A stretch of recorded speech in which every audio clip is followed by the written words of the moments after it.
सजना ले चल नदिया के पार, संग संग जीवो ताही मोर जीवन आधार। मोरे सजनी ले जाऊं नदिया के पार, संग संग जीवो ताही मोर जीवन आधार।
चल नदिया के पार, संग संग जीवो ताही मोर जीवन आधार।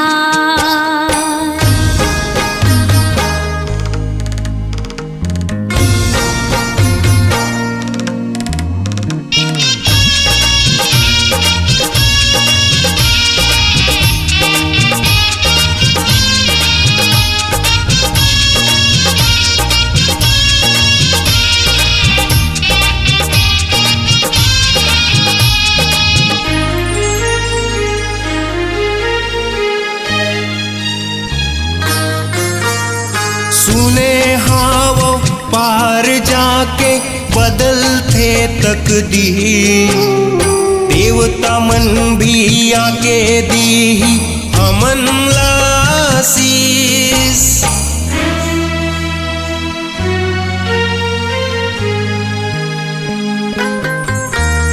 सुने हावो पार जाके बदलते तकदीर, देवता मन भी आके दी हमन लासीस। मोरे सजनी ले जाऊं नदिया के पार, संग संग जीवो ताही मोर जीवन आधार।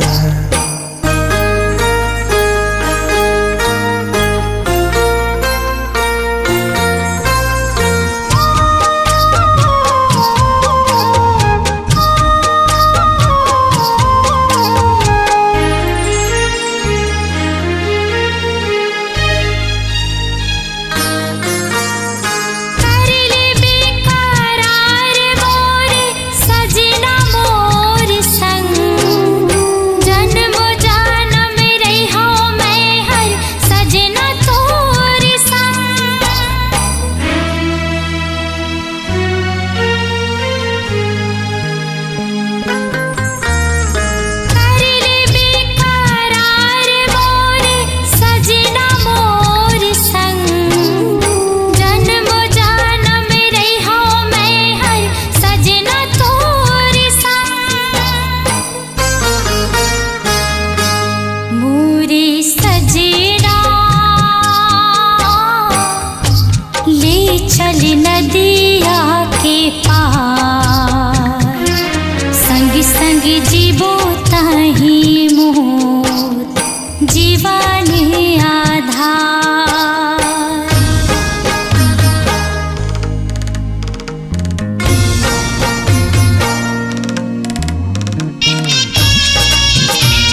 नदिया के पार जाके पछर बिताबो, गाँव गली के सुरतामा गोहराबो।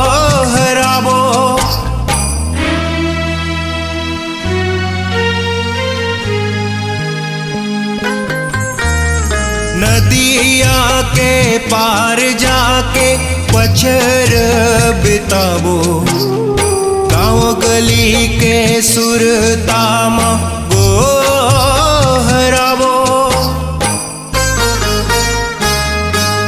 मोरे सजनी